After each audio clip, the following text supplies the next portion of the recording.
The more powerful technology becomes, the weaker we become, the weaker our willpower becomes. Why technology is making you weaker. The more powerful technology becomes, the weaker we become, the weaker our willpower becomes, right? You used to, so when I was a kid growing up, I know I'm sounding like one of those grandfathers in TV shows, but I didn't have any technology. I had nothing. I had to invent the games to play for. And so I invented all kinds of really weird games, a lot of having to do with sports and warfare, which was sort of my passions when I was a kid. But your imagination takes up, your willpower gets engaged when you have nothing to entertain you, right? So in the 19th century, you had no television, you had no recordings, you had nothing. You didn't have radio, you didn't have a telephone. I'm talking about early 19th century. So, but you'd be bored. So what did you do? You would go out and you would socialize. You'd go to salons. You would meet people. You learn how to play musical instruments because that's the only way you could hear music. Your willpower became engaged and you became more of a human being. You created things. Our technology is going to get so strong that people won't have the willpower, the strength to create anything. If ChatGPT or whatever the thing it's called can suddenly create an image for you, why bother to learn how to paint?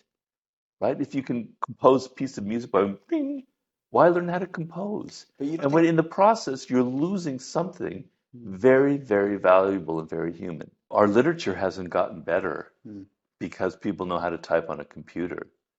Because you can like virtually do something really quick and write a novel in a month doesn't mean you're better than Charles Dickens or Fyodor Dostoevsky. I don't think so. Or Vladimir Nabokov, one of my favorite writers. Because of my stroke, I can't type. I was a pretty damn fast typist before then. I have to handwrite everything, right? And I used to handwrite a lot, but what I've discovered was, first of all, I developed a fetish for fountain pens. And I got fountain pens with all different colored inks. And I'm writing on a pad of paper and I'm scratching with my hand. It's this kind of sensual thing with the writing, and I have all different colors going on. It's kind of very pleasurable. Now, I'm not saying that everybody should go back to that at all, but I debate with you this idea that it makes people better or smarter at it. I don't think because your AI generated painting has to be really good to sell an art gallery. I think it's going to make you better than Da Vinci. I think it's going to make you better than Pablo Picasso, to argue with you. So it's not making us better just because of the technology. And what is going to happen, I believe, or my hope or my faith is, we're not going to get rid of the technology. It serves a function, it's embedded in our daily lives.